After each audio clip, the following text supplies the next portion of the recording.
তাপসী, আমি আপনার কাছে আসি। নারীদের জন্য আসলে এখন মূল চ্যালেঞ্জ কি, খুব সংক্ষেপে যদি আপনি আমাকে বলেন। আগের চেয়ে পরিবর্তন কোনো জায়গায় ইতিবাচক কোনো পরিবর্তন কি হয়েছে? আচ্ছা, আপনি কি আমাকে দেখাতে পারবেন যে 5ই আগস্টের পরে কোনো প্রতিষ্ঠানে একজন গুরুত্বপূর্ণ পদে নারী পদোন্নতি পেয়েছেন? সেটা আপনিও জানেন যে তাহলে আর এই বিষয়টি নিয়ে আলোচনার কোনো অবকাশ রাখে না। ঢাকার ডিসিআর এসপি তো আর গণমাধ্যমের ব্যক্তি নয়, দুটি পদায়ন নিয়েও আসলে সামাজিক যোগাযোগ মাধ্যমে বেশ আলোচনা হয়েছিল, যেটি আসলে ইতিবাচক নয়। তবে আপনি যেহেতু প্রশ্ন করেছেন, আমি প্রত্যাশা রেখে গেলাম, আব্দুল্লাহ ভাইরা রয়েছেন, পরিবর্তন আসবে, যোগ্য নারীরা তাদের পদোন্নতিগুলো পাবেন এবং নেতৃত্ব দেবেন গণমাধ্যমের পরিবর্তনে। নিশ্চয়ই তাই।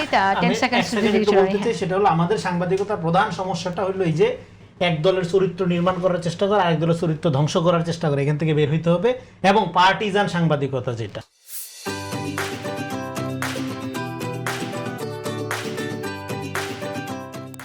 এটা ভারতে গদি মিডিয়া হিসেবে আখ্যায়িত। আজকে দেখেন ভারতের বড় বড় ইন্ডাস্ট্রি, একসময় প্রেস্টিজিয়াস পত্রিকা, আজকে তাদের কোনো ইজ্জত নাই, কারণ তারা গদি মিডিয়ায় পরিণত হয়েছে। ফলে এই পার্টিজান সাংবাদিকতা, সরকার দলীয় সাংবাদিকতা বলে কোনো সাংবাদিকতা দরকার নাই।